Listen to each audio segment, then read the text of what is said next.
کیا لوگوں نے یہ گمان کر لیا کیا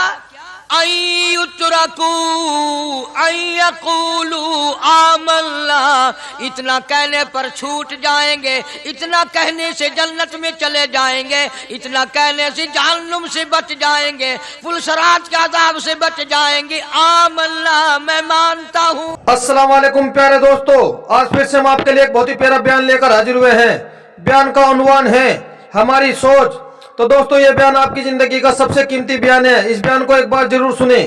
آئیے سنتے ہیں اس بیان کو۔ پروردگار عالم نے سارے کلام پاک میں اپنی توحید، وحدانیت، خدا کی ذات بے مثل بے مثال، اس کی ذات میں، اس کی صفات میں کوئی شریک نہیں، وہ ہمیشہ سے ہے اور ہمیشہ رہے گا، اس کی ذات کو بقا ہی بقا ہے، فنا نہیں۔ اسی نے اپنی قدرت کاملہ سے نظام کائنات کو پیدا فرمایا اور سارے عالم کے نظام کو وہ خود ہی چلاتا ہے، جدھر کی چاہے ہوا چلائے، جدھر کی چاہے دھوپ چھاؤں کا نظام بنائے، وہ کسی معاملے میں بھی کبھی بھی نہ کسی کا محتاج تھا اور نہ ہے۔ وہ چاہے تو راتوں رات فقیر کو تخت تاج دے کر کے تخت شہنشاہی پہ بٹھا دے، وہ اگر چاہے تو بادشاہ کو اٹھا کر پھانسی لگا دے، وہ چاہے تو ایک کو اتنا دے کہ سنبھالا نہ جائے، اور وہ چاہے تو ایک کو اتنا تنگ کر دے کہ بھوک کی وجہ سے موت آ جائے۔ بڑی بے نیاز ذات ہے اس مالک اور قدیر کی۔ نظام شمسی، نظام قمری، ستاروں کا نظام، آسمانوں کا نظام، دریاؤں اور سمندروں کا نظام، سارا وہ خود چلاتا ہے۔ نہ کبھی الیکشن ہوتا ہے، نہ کبھی انتخابات ہوتے ہیں، نہ کبھی یہ سننے میں آیا کہ سمندروں کی چیئرمینی فلاں کو ملے گی، دریاؤں کی چیئرمینی فلاں کو ملے گی۔ فرمایا لم یلد ولم یولد، بس میں ہوں اور کوئی نہیں۔ اسی لیے محبوب کائنات حضرت محمد الرسول اللہ صلی اللہ تعالی علیہ وسلم کو اللہ تبارک و تعالی نے ختم نبوت کا تاج پہنا کر کے بھیجا کہ میرے محبوب دنیا میں جاؤ، لوگ میری ذات کو بھول گئے، کھلانے والے کو بھول گئے، پلانے والے کو بھول گئے، اور اس سے بڑھ کر کے کیا بدجانتی ہوگی، پیدا کرنے والے کو بھول گئے۔ آدمی کے جسم کا نظام کون بنا سکتا ہے؟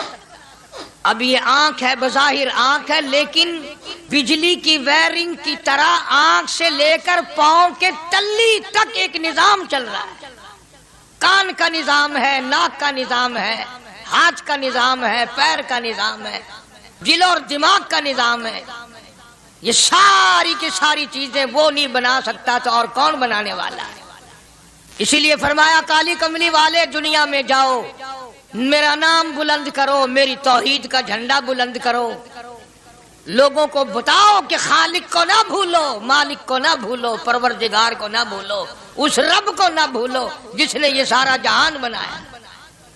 چنانچہ محبوب کائنات حضرت محمد کریم صلی اللہ علیہ وسلم نے جب یہ اعلان فرمایا کہ لوگوں اس کے سوا کوئی نہیں، پھر مکہ بدلا، برادری بدلی، قوم بدلی، اپنے بدلے، غیر بدلے، سب دشمن ہو گئے۔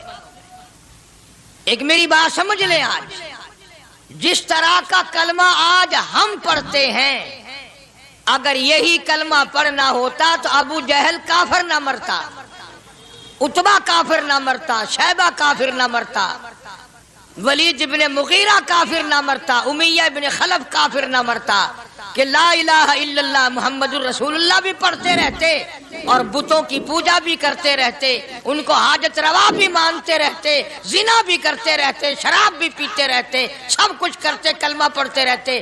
ان کو صرف یہ بات سمجھ نہ آئی، بلکہ ان کی سمجھ یہ تھی کہ جس نے لا الہ الا اللہ منہ سے کہہ لیا، اس کو پھر ساری زندگی کا نظام اللہ کے حکموں کے تابع بنانا پڑے گا۔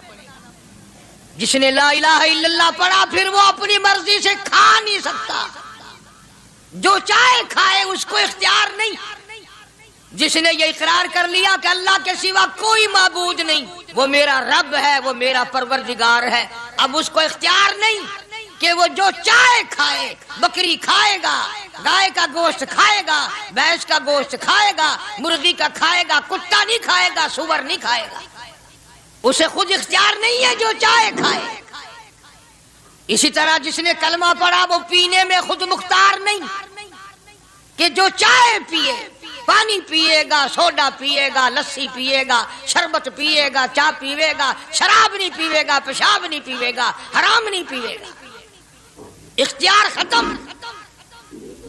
جب کھانے میں ہم مختار نہیں، اپنا اختیار نہیں رکھتے، پینے میں ہمیں اپنا اختیار نہیں، پہننے میں ہمیں اپنا اختیار نہیں، چلنے پھرنے میں ہمیں اپنا اختیار نہیں، اللہ کے حکموں کی تابع داری کرنی پڑے گی۔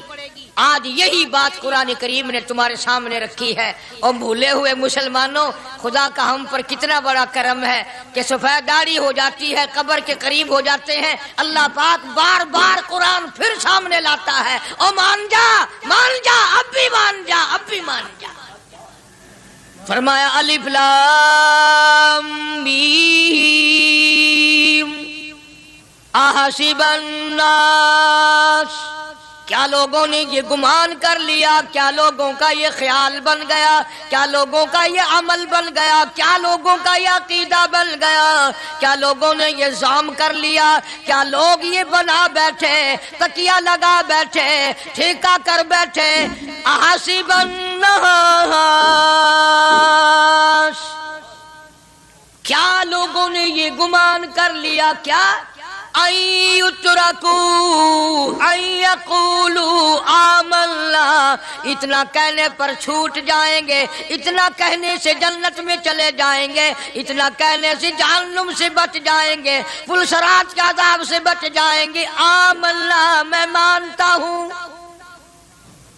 صرف اتنا کہنے پر چھوٹ نہیں، قرآن کا مقصد یہ ہے ان یترکوا ان یقولوا آمنا، صرف اور صرف اتنا کہنے پر چھوٹ نہیں ہو جائے گی کہ صاحب میں نے قرآن مان لیا، میں نے خدا مان لیا، میں نے مصطفیٰ کریم صلی اللہ علیہ وسلم کو مان لیا، میں نے خدائی نظام کو مان لیا، اور مان تو لیا، اس پہ عمل تو کر۔ فرمایا وَهُمْ لَا يُفْتَنُونَ، اللہ فرماتے ہیں میں آزما کر دیکھوں گا۔ اگر ماسٹر کو امتحان لینے کا اختیار ہے کہ بچہ فیل ہے یا پاس، ڈاکٹروں کو امتحان لینے کا اختیار ہے، پروفیسروں کو امتحان لینے کا اختیار ہے، تو فرمایا وَلَقَدْ فَتَنَّا الَّذِينَ مِن قَبْلِهِمْ فَلَيَعْلَمَنَّ اللَّهُ الَّذِينَ صَدَقُوا وَلَيَعْلَمَنَّ الْكَاذِبِينَ۔ میں خدا بھی امتحان لوں گا، میں بھی آزماؤں گا، میں بھی جانچ کروں گا، میں بھی پڑتال کروں گا۔ آمنا کون سا زبان سے کہتا ہے، کون سا دل سے کہتا ہے آمنا میں نے مان لیا، کس کی زبان کی نوک پہ کلمہ رکھا ہوا ہے اور کس کے خون کے قطرے قطرے میں بس گیا۔ میں یہ آزما کر دیکھوں گا، میں یہ پتہ کروں گا کہ آمنا کہنے والے لوگوں کا حال کیا ہے۔ کہیں ایسا تو نہیں کہ ادھر کلمہ بھی چل رہا ہے، ادھر قبروں کو بھی چاٹا جا رہا ہے، ادھر کلمہ بھی چل رہا ہے، ادھر قبر پرستی بھی ہو رہی ہے، بت پرستی بھی ہو رہی ہے۔ ارے ہندو اگر بت کی پوجا کرے تو کافر ہے، اور مسلمان 100 قبروں کی مٹی چاٹے اب بھی مسلمان ہے۔ ماشاءاللہ ماشاءاللہ۔ جناب صحابہ کرام رضوان اللہ تعالی علیہ مجمعین کی جانثار جماعت، وفادار جماعت، نبی کے اشاروں پہ جان دینے والی جماعت، نبی کے سچے عاشق صحابہ کرام کی جماعت آئی، عرض کیا یا رسول اللہ صلی اللہ علیہ وسلم، ہم قیصر و کسریٰ کے دربار میں جاتے ہیں، بڑے بڑے بادشاہوں کے دربار میں جاتے ہیں، ہم دیکھتے ہیں ان کے لوگ کارندے اپنے بادشاہوں کو سجدہ کرتے ہیں، آپ امام الانبیاء، آپ رسولوں کے رسول، آپ نبیوں کے نبی، ساری کائنات کے سردار، اجازت دو ہم بھی آپ کو سجدہ کیا کریں، اجازت دیں آپ، ہم بھی آپ کو سجدہ کرنا چاہتے، ہمارا دل چاہتا ہے، آپ تو بادشاہوں کے بادشاہ ہیں۔ فرمایا لعن اللہ الیہود والنصارى، اندازہ لگاؤ سوال کیا کیا تھا اور اللہ کے پاک پیغمبر صلی اللہ علیہ وسلم نے جواب کیا دیا ہے؟ یہی فرما دیتے کہ نہیں بھائی، بلکہ مثال دی پچھلی، لعن اللہ الیہود والنصارى، اللہ تعالیٰ نے لعنتی بنا دیا یہود و نصارہ کو، کیوں؟ اتخذوا قبور انبیائہم مساجدا، انہوں نے اپنے نبیوں کی قبروں کو سجدہ گاہ بنایا، اس لیے ملعون بن گئے، لعنتی بن گئے کہ انبیاء علیہ الصلوۃ والسلام کی قبروں کو سجدے شروع کر دیے۔ چلو یہاں پہ بات ختم ہو جانی چاہیے تھی، اتخذوا قبور انبیائہم مساجدا۔ مالک کائنات کی حضور میں رحمت صلی اللہ تعالی علیہ وسلم نے جھولی پھیلا دی۔ صحابہ اکرام نے ایک سوال کیا، اللہ کے پاک پیغمبر نے اس کا جواب دے دیا، بات ختم ہو گئی، لیکن اللہ کے پاک پیغمبر نے اس بات کو اتنا پختہ کر کے دکھایا اور یہ ثابت کر دیا، میرے صحابہ تم نے سوال کیا میں نے جواب دے دیا، آگے رب کی حضور میں جھولی پھیلا دی۔ الہ العالمین تیرے دروازے پہ میرا سوال ہے، اللہم لا تجعل قبری اصنام، مولا میری قبر کو سجدہ گاہ نہ بننے دینا، تجھ سے دعا مانگتا ہوں میری قبر کی سجدہ گاہ نہ بنے، میری قبر کو لوگ بتوں کی طرح سے نہ مانے۔ لوگ آج ایک بات کرتے ہیں کہ جی ہم نے اپنے باپ دادا کو یوں کرتے دیکھا، اب قرآن ماننے یا دادا پر دادا کو ماننے؟ محبوب کائنات حضرت محمد کریم صلی اللہ تعالی علیہ وسلم نے جب قوم کے سامنے اللہ کا قرآن رکھا، یہی جواب انہوں نے دیا، وَإِذَا قِيلَ لَهُمْ تَعَالَوْا إِلَى مَا أَنزَلَ اللَّهُ وَإِلَى الرَّسُولِ، مکے والے کہتے تھے او اللہ کے نبی خدا کی بات مانے، قرآن مانے، رسول کو مانے، ما حسبنا ما وجدنا علیہ آباءنا، یا اس رستے کو ماننے جس پر ہم نے اپنے بڑکوں کو دیکھا، اپنے باپ دادا کو دیکھا، اس رستے پہ چلیں یا قرآن کے رستے پہ چلیں؟ ماشاءاللہ ظاہر بات ہے ماشاءاللہ، ساری برادریاں غلط، ساری رسومات غلط، ساری لغویات غلط، ساری خرافات غلط، سارا جہان کوڑا، کالی کملی والا سچا، سارا جہان جھوٹا، خدا کا قرآن سچا، خدا کی ذات سچی، خدا کا فرمان سچا۔ پتہ نہیں کتنے لوگ رسمیں بنا بنا کر کے تباہ ہو کر دنیا سے رخصت ہو گئے۔ میں یہ کہتا ہوں بچہ پیدا ہوا، اللہ پاک نے کسی کو اولاد دی، بڑی نعمت ہے، اب بیٹا باپ کا ہے یا ماں کا ہے؟ سنو میری بات، اس ماں اور باپ کو نام رکھنے کا اختیار تو ہے، لیکن ایسے نام رکھنے کی اجازت نہیں جو مسلمانوں کے خلاف ہوں۔ تم تو اپنے بچوں کا نام رکھنے کے بارے میں بھی اختیار نہیں رکھتے، حالانکہ اولاد تمہاری ہے، تم اپنے بچوں کی پرورش کے بارے میں بھی خود مختار نہیں۔ اللہ کے پاک پیغمبر صلی اللہ علیہ وسلم نے حکم دیا جب بچہ پیدا ہو سجے کان میں اذان کہو اور کھبے کان میں تکبیر کہو، یہ ثابت کر دو اذان تیری ہو گئی، تکبیر تیری ہو گئی، اب تیری زندگی 50 برس کی ہو، 100 سال کی ہو، بس اتنا وقفہ رہ گیا کہ تکبیر ہو چکی اور اللہ اکبر نیت بندنے کی دیر ہے۔ ظاہر بات ہے لوگ آج کل لکھے پڑے اعتراض کرتے ہیں کہ ہماری سمجھ میں بات نہیں آتی، دین نہیں سمجھ میں آتا، قرآن سمجھ میں نہیں آتا۔ اب بتاؤ یہ بچے کے کان میں جو 3 دن کا بچہ ہے اس کے کان میں جو اذان آ رہی ہے اس کا کوئی بظاہر فائدہ ہے؟ جب 80 برس کا بوڑھا اذان سن کر مسجد میں نہیں آتا تو یہ بچہ بیچارہ اذان سن کے کیا کرے گا؟ جب لوگ اذان سن کر کنجری کا گانا بند نہیں کرتے، اذان سن کر بدماش اور بدکار عورتوں کے گانے اور فوش بند نہیں کرتے، دکان نہیں چھوڑتے، گھر سے اٹھ کر اللہ کے دربار میں بلائے ہوئے نہیں آتے، تو اب بتاؤ اس بچے کے کان میں اذان دینے کا کیا فائدہ؟ ظاہر ہے کہ یہ بات کہنی پڑے گی کہ حکم ہے محمد عربی صلی اللہ علیہ وسلم کا، اسے پورا کرنا پڑے گا، بظاہر فائدہ نظر آئے یا نہ۔ ہم ظاہری فائدے کے پابند نہیں، ظاہری فائدوں کے مفاد کے ہم پابندی نہیں. اس لیے میں نے عرض کیا کہ ہم لوگ کسی بارے میں بھی اختیار نہیں رکھتے. سارا دن پانی پیو روٹی کھاؤ، لیکن جب روزہ رکھ لو گے تو اب روٹی کھانے گناہ، پانی پینا گناہ.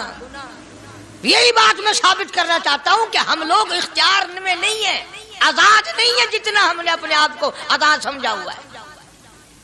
اس لیے اللہ پاک جل شانہ فرماتے ہیں تبارک الذی بیدہ الملک، ساری برکتیں اسی کے ہاتھ میں ہیں جس کا ملک میں راج ہے. وَهُوَ عَلَىٰ كُلِّ شَيْءٍ قدیر، ہر چیز پہ اسی کا قبضہ، اسی کی قدرت، اسی کی حکمت، اسی کا علم، اسی کی بے نیازی چلے گی، کسی کی بات نہیں چل سکتی. انبیاء علیہ السلام کو دیکھو، سلیمان علیہ السلام کی 99 بیوی، ایک پیغمبر اور ایک بادشاہ، اتنا بڑا بادشاہ کہ ہوا تخت اڑائے پھرے، ہوا تخت اڑائے پھرتی ہے سلیمان علیہ السلام کا. سر پہ تاج نبوت ہے، نیچے تخت شہنشاہی ہے، ہوا تخت کو اڑاتی ہے. جہاں سلیمان علیہ السلام چاہتے ہیں ہوا اتار دیتی ہے، اور جہاں چاہتے ہیں ہوا اڑا کر لے جاتی ہے. اور پانی کا پتہ لگانے کے لیے پرندے موجود ہیں، جن تابع، انسان تابع، پرندے تابع، چرندے تابع.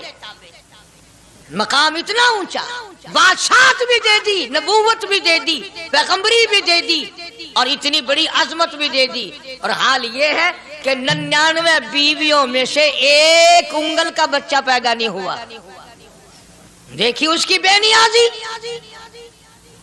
بادشاہ میں نے تجھے بنا دیا، نبی میں نے تجھے بنا دیا، ہوا تخت تیرا اڑائے اڑائے پھرے گی، پوری دنیا میں تو پھرے گا. بادشاہ تیری، نبوت تیری، رسالت میں نے تجھ کو دے دی، پیغمبری میں نے تجھ کو دے دی، جا میری مرضی اولاد نہیں دیتا. 99 بیوی. تمہارا کئیوں کا دل تو کر رہا ہوگا ہم بھی اس زمانے میں پیدا ہوتے تو کم سے کم بیویوں کا ایک لشکر تو ہوتا. لو کر دیکھو شام کو پتہ لگ ویسے گھڑی کا کیا ٹائم ہے، جہاں کوئی شوق ہوئے کٹ گننے. بڑا مشکل مقام ہے، دو عورتیں کر کے اس زمانے میں جنت میں جائے بڑا مشکل. اللہ کے پاک پیغمبر صلی اللہ تعالی علیہ وسلم کا آخری وقت ہے، مرض الموت ہے، ماشاءاللہ، آخری دل ہے، آخری بیماری ہے، موت بالکل قریب ہے.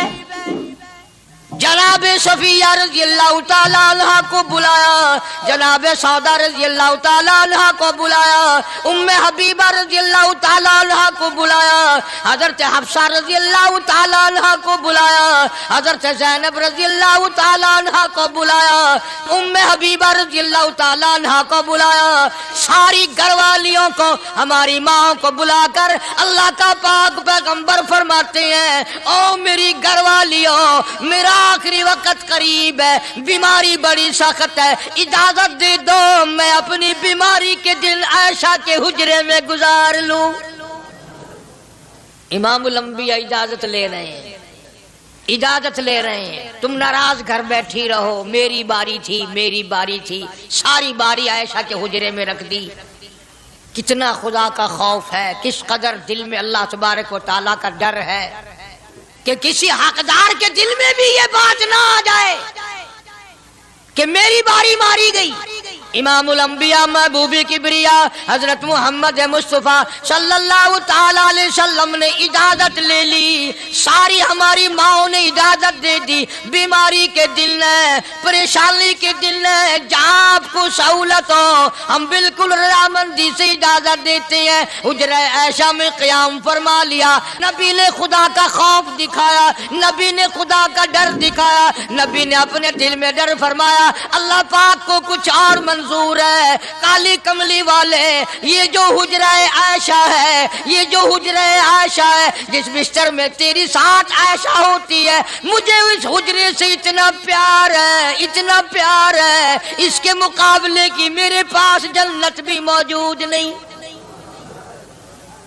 اس حجرے میں قیام فرماؤ، یہی حجرہ سب کچھ بنے گا، سب کچھ یہیں سے ہوگا. جناب مدنی کریم صلی اللہ تعالی علیہ وسلم نے بالکل آخری وقت ہے، بالکل آخری لمحات فرمایا میری عائشہ مسواک لے آ۔ مسواک لے آئی، فرمایا عائشہ او میری عائشہ اس کو نرم کر دے، اس کو نرم کر دے۔ اب بتاؤ مرد کی منشا، مرد کی غرض اگر عورت نہیں سمجھتی تو اور کون سمجھ سکتا ہے؟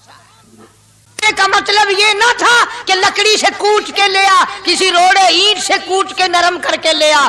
پیغمبر کے فرمان کو عائشہ صدیقہ نے سمجھا، اپنے منہ مبارک میں مسواک کو چبا دیا، اور پھر یہ نہیں فرمایا کہ عائشہ اسے دھو کے لا، سمجھو یہ نہیں فرمایا اسے دھو کے لا، بلکہ وہی لعاب جو حضرت عائشہ کے منہ کا لگا ہوا تھا، پیغمبر خدا صلی اللہ علیہ وسلم نے اپنے منہ مبارک میں وہی مسواک فرمائی، اور اس کے بعد کلی نہیں فرمائی۔ یہ ثابت کر دیا لوگوں عائشہ مجھے اتنی پیاری ہے، اتنی پیاری ہے، اتنی پیاری ہے کہ میں آخری وقت میں اس کے منہ کا لعاب اپنے منہ میں لے کے جا رہا ہوں۔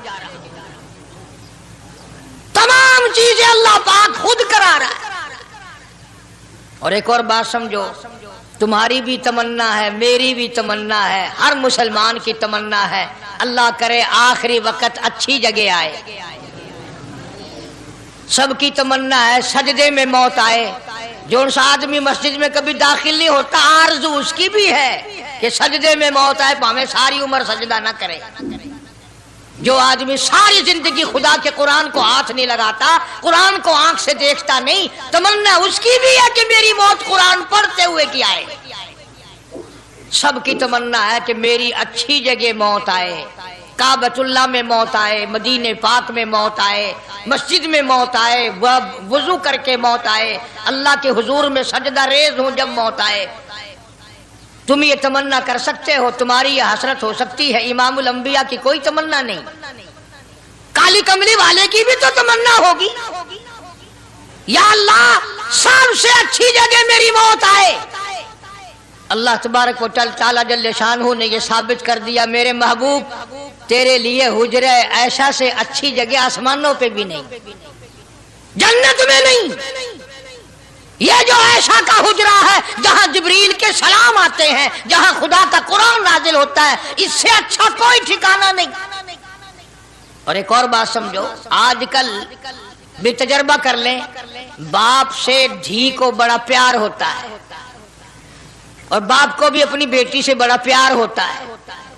یوں ہی اگر منہ بنا دے بیٹی ابا کے سامنے اور اتنا سا لفظ کہہ دے ابا رونے کی شکل بنا کر، خدا گواہ باپ کا کلیجہ پھٹ جاتا ہے۔ کیا ہوا بیٹی دیے کی ہے؟ وہ چپ کر ویندی 10 مہینوں ہویا کی ہے۔ چین نہیں آتا جب تک دھی سے پوچھ نہ لے۔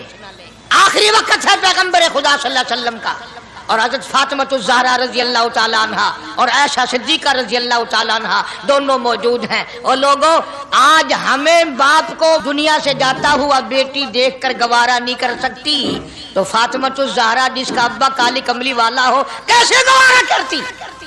خود حضرت علی فرماتے ہیں رضی اللہ تعالیٰ عنہ کہ پیغمبر کی وفات کے بعد 6 مہینے فاطمہ الزہرا زندہ رہی، کسی نے ہنستی ہوئی نہیں دیکھی۔ خود حضرت علی گواہ ہے، فرماتے ہیں 6 مہینے میں کبھی پیٹ بھر کے نہیں کھایا، ہر وقت رویا کرتی تھی۔ کبھی کہتی تھی او لوگو تم نے کن ہاتھوں سے میرے ابا کی قبر پہ مٹی ڈالی، تم نے کن ہاتھوں سے شہنشاہ کائنات صلی اللہ تعالی علیہ وسلم کو قبر مبارک میں رکھ دیا۔ ثابت میں یہ کرنا چاہتا ہوں کہ میرا یہ عقیدہ ہے کہ جناب عائشہ صدیقہ رضی اللہ تعالی عنہا کی گود میں حضور کی وفات ہوئی۔ آپ کی وفات شریف حضرت عائشہ صدیقہ کی گود میں ہوئی، تو خداوند کریم نے جس نے ساری کائنات کا آپ کو سردار بنایا، رحمت للعالمین بنایا، ساقی کوثر بنایا، شافی محشر بنایا، تمام مسلمانوں کا پوری کائنات کے لیے رحمت بنا کر کے بھیجا، اللہ پاک نے سب سے اچھی جگہ حضرت عائشہ صدیقہ کی گود پسند آ گئی۔ اس لیے محمد عربی صلی اللہ تعالی علیہ وسلم نے ساری زندگی لا الہ الا اللہ محمد الرسول اللہ لوگوں تک پہنچانے کے لیے مار کھائی. آج ہم کلمہ بھی پڑھ رہے ہیں، جھوٹ بھی بول رہے ہیں، کلمہ بھی ہو رہا ہے، رشوت بھی چل رہی ہے، کلمہ بھی پڑھ رہے ہیں، لوگوں کی دھی بیٹیوں کے ساتھ بدکاری بھی ہو رہی ہے، کلمہ بھی چل رہا ہے، شراب بھی پی رہے ہیں، کلمہ بھی پڑھ رہے ہیں، سور بھی کھا رہے ہیں. بتاؤ یہ کیا کلمہ ہے؟ کس کام آئے گا کلمہ؟ حضرات صحابہ کرام رضوان اللہ تعالی علیہم اجمعین کا یہ عالم ہے، جس نے کلمہ پڑھا اس نے پوری زندگی ایک سیکنڈ میں بدل دی، ایک سیکنڈ میں بدل دی.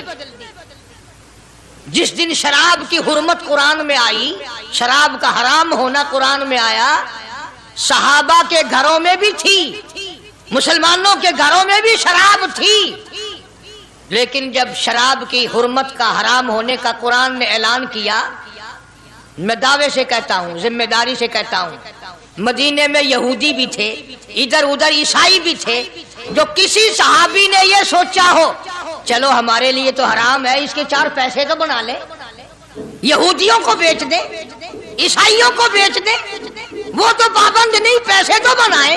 بلکہ علماء نے لکھا ہے کہ مدینے کی گلیوں میں شراب کا دریا بہہ پڑا، مٹکے توڑ دیے، سرائیاں توڑ دی، بوتلیں مار مار کے دیواروں میں توڑ دی. قرآن آیا، اس کے بعد آخری دم تک کسی صحابی نے پینا تو کیا اس برتن کو بھی ہاتھ نہیں لگایا جس میں شراب تھی. آج ہم تو اپنے لیے مسئلہ نکال لیتے ہیں. اب یہ جتنے غریب لوگ ہیں فیم کھاتے رہتے ہیں، چرس پیتے رہتے ہیں، ہریون کھاتے رہتے ہیں، اور اپنے آپ کو ہر وقت کہتے ہیں میں غریب ہوں، کہاں میرا حساب، کہاں میرا عذاب، کہیں میری جنت، کہاں میرا دوزخ وجنا. اچھا تیری خدائی بھئی ہے؟ تمام کے تمام یہ عیب غریبوں نے پکڑ لیے. اس لیے اللہ پاک جل شانہ نے اعلان کر دیا، فرمایا احسب الناس، کیا لوگوں کا یہ گمان ہے، ان یترکوا، چھوڑ دوں گا میں، ان یقولوا آمنا، صرف آمنا کہنے پر چھوڑ دیے جائیں گے، وہم لا یفتنون، میں آزما کر دیکھوں گا کہ لا الہ الا اللہ محمد الرسول اللہ کے مطابق زندگی ہے کہ نہیں، میرے محبوب کے صورت کے مطابق صورت بنی کہ نہیں، لباس بنا کہ نہیں، کھانا پینا میرے محبوب کی اطاعت کرتے ہوئے غلامی میں کرتا ہے یا خود مختار ہو کر کے کرتا ہے. اب ایک سانس میں پانی پی لینا یہ عیسائیوں کی عادت ہے. آقا مدنی محمد عربی صلی اللہ علیہ وسلم نے فرمایا 3 سانس لے کر کے پیو. اب پیٹ بھی بھر گیا، پانی بھی پیٹ میں چلا گیا، اور کالی کملی والے کی غلامی بھی ہو گئی.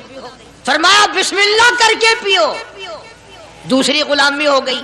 سجے ہاتھ سے پیو، تیسری غلامی ہو گئی. کھانا کھاؤ بسم اللہ پڑھ کے شروع کرو. کئی آدمی اگر ایک برتن میں کھائیں تو اپنے آگے سے کھاؤ، یہ نہیں کہ آلو پرلی طرف دھکیلتے جاؤ، بوٹیاں بوٹے اٹھا کے کھاتے جاؤ. تمام چیزیں بتائی ہیں محبوب کائنات صلی اللہ علیہ وسلم نے. فرمایا کھانے سے پہلے ہاتھ دھو لو، گیلے گیلے ہاتھوں سے، سننے سننے ہاتھوں سے کھانا کھاؤ، برکت ہوگی. یہ تو ہے نبی کی سنت.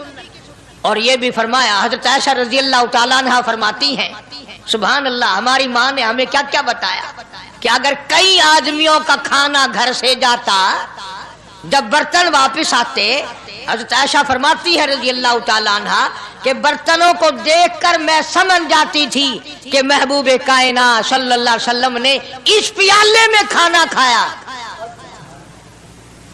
کسی نے پوچھا حضرت عائشہ سے کیسے پتہ چل جاتا تھا آپ کو؟ فرماتی ہے وہ اتنا صاف کیا برتن ہوتا تھا، وہ اتنا چاٹ لیا ہوتا تھا کہ اس کے دھونے کی ضرورت نہیں رہتی تھی. اب نبی کی سنت ہے برتن کو صاف کرنا، چاٹنا، اور انگریز کی سنت ہے کہ بوٹیاں ساری کھا جاؤ، آلو کا ایک نکرا چھوڑ دو. انگریز کی سنت پہ آج مسلمان عمل کرتا ہے. کافر بے ایمان کی بات اپنائی، کالی کملی والے کی سنت کو ٹھکرایا. کھانا کتنا ضائع. اب یہ شادیاں ہیں، اگر کوئی فقیر مانگنے آ جائے، چل ابھی تو برات بھی نہیں آئی پہلے مانگنے آ گیا. کوئی بھیک مانگنے آ گئی، ون جب نکاح تھی یا نہیں، جن کھادا نہیں، تو پہلے بوکر گندی کھڑی ہے. اور ان کے کھانے کے ساتھ ساتھ اتنا برباد ہوتا ہے کھانا، اتنا برباد ہوتا ہے۔ حدیث پاک میں آتا ہے رزق کی بے ادبی کرنے سے رزق میں کمی آتی ہے۔ اللہ کی عطا کردہ روزی کی بے ادبی نہ کرو، اس کی قدر کرو۔ اسی لیے حکم ہے دسترخوان بچھا کر کے کھانا کھاؤ، جو بھورے گرے ہیں پیروں کے نیچے نہ ملو، رزق بد دعا کرے گا، بلکہ ان بھوروں کو اٹھا کر کیڑیوں کے مکوڑوں کے سوراخ پہ ڈال دو۔ ایک رزق کی حفاظت ہوگی، دوسرے مخلوق کھائے گی، کیڑیاں کھائیں گی، تجھے دعائیں دیں گی۔ حضرت بہلول رحمت اللہ علیہ ایک بزرگ گزرے ہیں، ہارون الرشید کا زمانہ ہے۔ ہارون الرشید کی بیگم زبیدہ بڑی مقدروں والی تھی، بڑی نیک مائی تھی۔ اس نے خواب دیکھا، سپنا دیکھا کہ جنگل کے شیر گدڑ جانور آتے ہیں اور میری ساتھ برا کام کر کے جاتے ہیں۔ ڈر گئی، خوف کھایا، روئی، یا اللہ میں اتنی بری ہو جاؤں گی کہ جانور بھی میری ساتھ برا کریں گے۔ روتی روتی اللہ والے کی خدمت میں پہنچی کہ حضرت میں نے ایسے ایسے کر کے خواب دیکھا ہے۔ شکر ہے اس زمانے میں فال نامہ نہیں تھا، نہیں تو گھر بہ کے کھول گننے آ بساں وچ وک دینا کہ جیڑا خواب دیکھو اوے لے تعبیر معلوم کرو۔ تقدیر دا پتہ کرنا ہوئے اکھیاں نٹ کے انگل رکھو، چاہے تقدیر دا پتہ لگ ویسا۔ بیگم زبیدہ ہارون الرشید کی گھر والی اللہ والے کی خدمت میں آئی، رو رہی ہے رو رہی ہے۔ کیوں روئی ہو؟ کہنے لگی ایسا ایسا میں نے خواب دیکھا، سپنا دیکھا، جنگل کے بڑے بڑے موذی جانور چیر پھاڑ کر بھیڑیے بگیاڑ شیر سارے آتے ہیں، میری ساتھ برا کام کر کے جاتے ہیں۔ اللہ والے نے آواز دی مبارک ہو، تو کوئی ایسا کام کرے گی جس سے جنگل کے جانوروں کو بھی فائدہ پہنچے گا۔ چنانچہ بیگم زبیدہ نے نہر زبیدہ بنائی، مکے میں، مدینے میں، عرفات میں، مینا میں، مزدلفہ میں، سب جگہ نہر زبیدہ پھیلی۔ کروڑوں انسانوں نے پانی پیا، پرندوں نے، چرندوں نے، درندوں نے پانی پیا۔ تو بیگم زبیدہ ہارون الرشید کی گھر والی حضرت بہلول کے پاس چلی گئی، دریا کے کنارے بیٹھا تھا اللہ والا۔ دیکھو لوگ ہمیں کہتے ہیں کہ یہ ولیوں کو نہیں مانتے، وہ بدبختوں ولیوں کو تو مانتے ہیں، ٹھگوں کو نہیں مانتے، ڈاکوؤں کو نہیں مانتے۔ کون کہتا ولیوں کو نہیں مانتے؟ ہم اس کو نہیں مانتے، نہ داڑھی نہ مونچھ، صفا بالکل گونگلو بنا ہوا جڑا ہوئے نا، نہ نیتی نہ قضا کیتی، سانو اے پیروارا نہیں کھاندا ماشاءاللہ۔ جو نماز نہ پڑھے، جس کی شکل محمد کریم صلی اللہ علیہ وسلم جیسی نہیں، جس کی شکل صدیق سے نہ ملے، جس کی شکل علی مرتضیٰ سے نہ ملے، جس کی شکل حسین سے نہ ملے، جس کی شکل سید عبد القادر جیلانی سے ملے، وہ چمچیر تھی سکتا ہے، پیر نہیں تھی سکتا، وہ چمچیر ہے۔ زبیدہ گئی، بہلول سے پوچھا کیا کر رہے ہو؟ انہوں نے کہا جنت بیچ رہا ہوں، بہشت بیچ رہا ہوں۔ انہوں نے کہا کتنے کی؟ کہ 500۔ زبیدہ نے 500 دے دیے، بہلول نے لیے اور دریا میں پھینک دیے۔ زبیدہ کہنے لگی ہائے ہائے ہائے ہائے۔ انہوں نے کہا کیوں؟ پیسے دریا میں پھینک دیے، نہ تیرے کام آئے نہ میرے، نہ کسی کے کام آئے۔ اس نے کہا وپار کی بات ہے، کاروبار ہے، میرا مال ہے تیرا تو نہیں، جنت تیری ہو گئی وڈی، میری ہو گئی میری وردی۔ احترام تھا، لوگ بکواس نہیں کیا کرتے تھے اس زمانے میں۔ آج کل تو اولاد ماں باپ سے حیا نہیں کرتی، عورت خامن سے حیا نہیں کرتی، شاگرد استاد کا حیا نہیں کرتا، مرید اپنے پیر کا حیا نہیں کرتا۔ چلی گئی، جا کے سو گئی، خواب میں دیکھا کہ بہت اعلیٰ درجے کا گلشن ہے، باغیچہ ہے، شاندار محل ہے۔ پوچھا یہ کیا چیز ہے؟ جواب ملا یہ تیری خریدی ہوئی جنت ہے۔ اگلے دن پھر پہنچی، بہلول وہیں بیٹھے ہیں، پوچھا کیا کر رہے ہو؟ کہ جنت بیچ رہا ہوں۔ کتنے کی؟ کہ 5000 کی۔ انہوں نے کہا توبہ توبہ، اتنا مہنگا ہو گیا ایک دن میں۔ انہیں پوچھا بہلول منڈی میں مال نہیں رہا یا خریدار زیادہ آ گئے؟ بھی مہنگا ہونے کی دو ہی صورتیں نا، یا مال مکون جائے یا خریدار ڈھیر آون جائے، یا مال ختم ہو جائے یا خریدار زیادہ آ جائے۔ انہوں نے کہا بہلول بہت مہنگی ہو گئی ایک رات میں جنت۔ انہوں نے کہا زبیدہ کل میری زبان پہ یقین کر کے خریدی تھی، آج جنت دیکھ کے آئی ہے۔ کل میری زبان پہ یقین کیا گیا تھا، آج آنکھوں سے دیکھ کر آئی ہے، آنکھوں کے دیکھنے نے مہنگا کر دیا۔ اس نے پھر بھی یہ نہیں سوچا کہ چلو کل خرید تو لی ہے زیادہ جنت کو، اپن کیا کریں گے، کرائے پہ تھوڑی دینی ہے جنت، کچھ تو ساڈے وچ ہویا نا، تو آکھیا چل جتنی مرضی آوے مہنگی کرا، سا تو اپنی گدی کھڑے ہیں، جتنی مرضی آوے مہنگی کر دو۔ زبیدہ نے 5000 دیے اور اس کے حوالے کر دیے، بہلول نے لے کر پھر دریا میں پھینک دیے۔ پھر زبیدہ کو تکلیف ہوئی، اس نے کہا یہ کیا کیا تم نے؟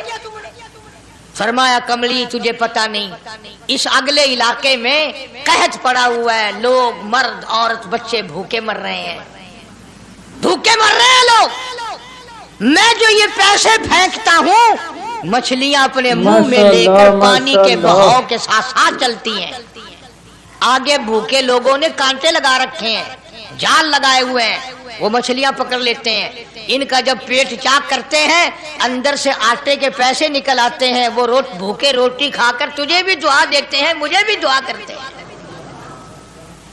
مخلوق کا بھلا منانا سب سے بڑی عبادت ہے۔ آج یہی چیز تو مسلمان سے چھوٹ گئی کہ وہ صرف اپنی پیٹ پرستی کرتا ہے، اپنی غرض پرستی کرتا ہے، اپنی نفس پرستی کرتا ہے، انسانیت کے مقام پر نہیں سوچتا کہ دوسرا بھی میرے جیسا انسان ہے، اس کے بھی پہلو میں دل ہے، اس کو بھی پیٹ لگا ہوا ہے، اس کے بھی بال بچے ہیں، اس کی مجبور اپنا سب کچھ سامنے ہے ہر آدمی۔ اس لیے قرآن کریم نے اعلان کر دیا کہ تم کلمہ پڑھ کے جنت کے ٹھیکیدار نہ بنو، جنت بڑی اوکھی ہے، جنت کی قیمت پوچھنی ہو بلال سے پوچھ کے آ، جنت کی قیمت زنیرہ سے پوچھ کے آ جس کی آنکھیں نکال دی گئی، ابو فقیہ سے پوچھ کے آ جس کی پسلیاں توڑ دی گئی۔ اس لیے میں نے یہ عنوان عرض کر دیا کہ چھڑا کلمہ کافی نہیں، بلکہ کلمے والی زندگی بنانی پڑے گی، کلمے کے مطابق اپنے آپ کو چلانا پڑے گا، نماز آئے گی، روزہ آئے گا، زکوٰۃ آئے گی، حج آئے گا، شرک چھوڑنا پڑے گا، بدعت چھوڑنی پڑیں گی، لغویات اور بکواسات سے پرہیز کرنا پڑے گا، حرام کھانا چھوڑنا پڑے گا، حرام پینا چھوڑنا پڑے گا، حرام دیکھنے کی اجازت نہیں، حرام سننے کی اجازت نہیں، حرام پکڑنے کی اجازت نہیں۔ اس لیے اللہ تبارک و تعالیٰ قرآن کریم میں اعلان کرتے ہیں کہ میں بھی تو دیکھتا ہوں کہ کلمہ اس نے زبان کی نوک سے پڑھا یا دل سے پڑھا، اگر دل سے پڑھا تو یہ ساری چیزوں کی پرہیزگاری کرے گا، مانے گا، ہدایت یافتہ بن کر کے جائے گا۔ جس چیز سے پیار ہوتا ہے، جس چیز سے محبت ہوتی ہے، یا یوں کہو جس آدمی سے محبت ہوتی ہے اس کی ہر چیز سے پیار ہوتا ہے۔ یہ ممکن نہیں کہ ایک آدمی یہ کہے کہ تیری شکل سے تو مجھے پیار ہے پر تیری آنکھوں سے بڑی نفرت ہے، اس کے انگ انگ سے محبت ہوتی ہے، حتیٰ کہ اس کے کپڑوں سے بھی پیار ہوتا ہے، اس کی آل اولاد سے بھی انس اور محبت ہوتی ہے۔ وہ کہتے ہیں نا مکاں کو ہے زینت مکیں کے قدم سے، ظرف کی قیمت جو ہے وہ مظروف کی وجہ سے بنتی ہے۔ اب دنیا میں اسلام اور ایمان کی بنیاد یہی چیز بنے گی کہ جیسے کہ حضور کریم صلی اللہ علیہ وسلم کی ذات اقدس سے محبت ہے، پیار ہے، عظمت ہے، تعلق ہے، اسی طرح سے صحابہ کرام ہو یا نبی کا خاندان ہو یا نبی کا مکان ہو یا نبی کا لایا ہوا دین ہو، ہر چیز سے پیار ہونا چاہیے۔ یہ نہیں کہ حضور کریم صلی اللہ علیہ وسلم کی ذات اقدس سے تو محبت ہو، پیار ہو، تعلق ہو اور آپ کے نظام سے نفرت ہو، پھر مسلمانی نہیں۔ خاندان نبوت سے بھی پیار کرنا پڑے گا اور ہونا چاہیے۔ اسی لیے میری ایک بات دل کی تختی پہ لکھ کے لے جاؤ کہ ہمارے نبی کی بات بھی نرالی اور ہمارے نبی کی جماعت بھی نرالی، ہمارے نبی کی ذات بھی نرالی، شان بھی نرالی، شہر بھی نرالا، ملک بھی نرالا۔ کیا چیز عرض کر کے میں آپ کو سمجھاؤں؟ اللہ پاک کو کیا ضرورت پڑی تھی مکے مدینے کی گلیوں کی قسم کھانے کی؟ خدا کو شوق چڑھا کہ پتھروں کی قسم کھانا؟ فرمایا لا اقسم بہذا البلد، میرے محبوب جن گلیوں میں تیرے قدم لگے ہیں مجھ خدا کو ان گلیوں کی قسم، ان شہروں کی قسم، اس وطن کی قسم۔ انناس وہاں نہیں پیدا ہوتا، سیب وہاں نہیں پیدا ہوتا، انگور وہاں نہیں پیدا ہوتا، غلہ کھانے پینے کا سامان وہاں کچھ نہیں پیدا ہوتا، ہے پہاڑ اور پہاڑ بھی خشک، لیکن محبوب جہاں رہتا ہو اس کی ہر چیز سے پیار ہوتا ہے۔ یہ مثال دینی تو نہیں چاہیے، ویسے سمجھانے کے لیے کہتا ہوں۔ مجنو کو ایک اونٹ والا آدمی مل گیا، اس نے مجنو نے پوچھا کہ تو کہاں چلا ہے؟ تو مشہور تو تھا ہی، لوگ جانتے تھے کہ یہ مجنون کا لیلا کے شہر چلاؤں کہ میرا سلام کہیو بہت بہت، کہ اچھی بات۔ آدھا میل وہ اونٹ والا چلا، پھر دوڑ کے بھاگ کے اسے رلا، کہنے لگا میرا پیغام یاد ہے؟ کہ ہاں یاد ہے، کہ زور زور سے سلام کہنا۔ آدھا میل 1 میل پھر چلا وہ اونٹ والا، پھر دوڑ کے مل گیا، حتیٰ کہ اس شہر میں ہی پہنچ گیا جہاں اس نے جانا تھا۔ اونٹ والا کہنے لگا رے میرا سر کھاتے کھاتے تو نے یہ وقت کر دیا، تو خود ہی جا کے سلام کہہ لے، اب تو شہر وہی آ گیا، میں کیا کہوں گا۔ تو جب شہر کے اس علاقے میں گیا جہاں لیلا رہتی تھی، تو گلی سے کتا نکلا، مجنون نے بیٹھ کے کتے کے پاؤں چومنے شروع کر دیے۔ لوگ کہنے لگے پاگل ہے، گدھا ہے، دیوانہ ہے۔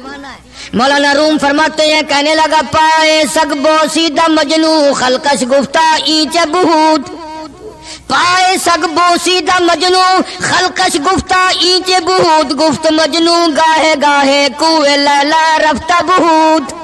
لوگوں نے کہا پاگل، کتے کے پاؤں چوم رہا ہے، تیری عقل ماری گئی۔ مجنو کہنے لگا پہلے اپنی آنکھوں کا تو علاج کرو، تمہیں کتا تو نظر آتا ہے، یہ نظر نہیں آتا، یہ آیا کس کی گلی سے ہے، نکلا کس کی گلی میں سے ہے۔ جب دل میں کوئی بات سما جائے پھر یہی حال بنا کرتا ہے۔ جنگل میں بیٹھا ہوا مجنو انگلی سے لکیریں نکال رہا تھا، کچھ لکھ رہا تھا اور دیکھ رہا تھا۔ کسی نے پوچھ لیا کیا کر رہا ہے یہاں جنگل میں بیٹھا ہوا؟ کہنے لگا گفت نقشے نام لیلا می رقم، گفت نقشے نام لیلا می رقم، خاطر خود را تسلی میں دہم۔ کہنے لگا لیلا کا نام لکھ لکھ کر دیکھتا ہوں، تسلی دیتا ہوں اپنے دل کو۔ عرض کرنے کا مقصد یہ کہ جب دل میں کسی کی بات سما جائے پھر اس کی شکل سے، پھر اس کے پیر کی خاک سے، ہر چیز سے محبت ہو جاتی ہے۔ تو مسلمان جب کلمہ پڑھتا ہے لا الہ الا اللہ محمد الرسول اللہ صلی اللہ تعالی علیہ وسلم، تو اللہ پاک نے جس نبی کی محبت دلوں میں ڈالی ہے اس کی ہر چیز سے پھر پیار ہونا چاہیے۔ اب جو جماعت نبی کے ساتھ ساری زندگی رہی ہو، آخری وقت تک جس جماعت نے سرکار دو عالم صلی اللہ علیہ وسلم کا ساتھ دیا ہو، وہ جماعت کتنی ممتاز ہوگی، وہ کتنی شان والی جماعت ہوگی کہ معمولی لوگ تو نہیں ہے، اور ان کی بڑی خصوصیات ہیں۔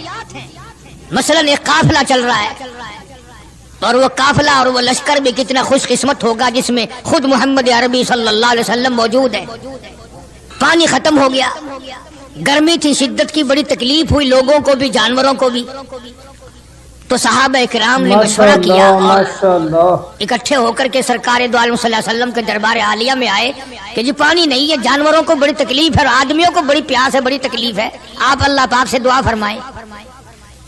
جناب سرکار مدینہ صلی اللہ علیہ وسلم نے دعا فرمائی۔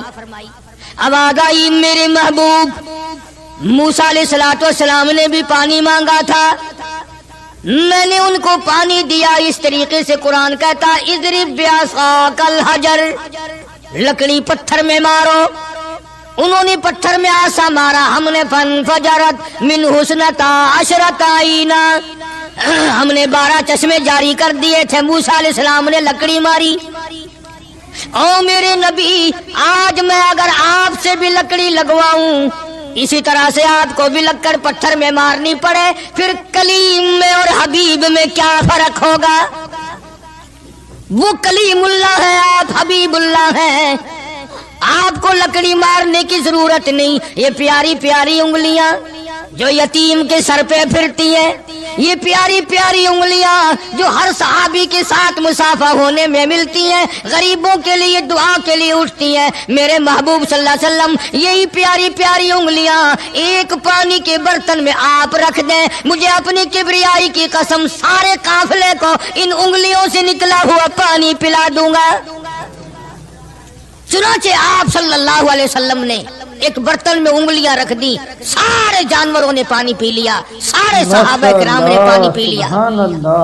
اب میں نے عرض کر دیا ایک واقعہ اور آپ نے سن لیا، لیکن تہ کو آپ نہیں پہنچے، اصل تو میں بھی نہیں پہنچ سکتا، میرا ادراک اتنا کہاں کہ پیغمبر کی باتوں کو میں 100% سمجھ سکوں، نہیں سمجھے۔ ارے پانی اور چیز ہے، دنیا سوڈے پیتی ہے، شربت پیتی ہے، جوس پیتے ہیں،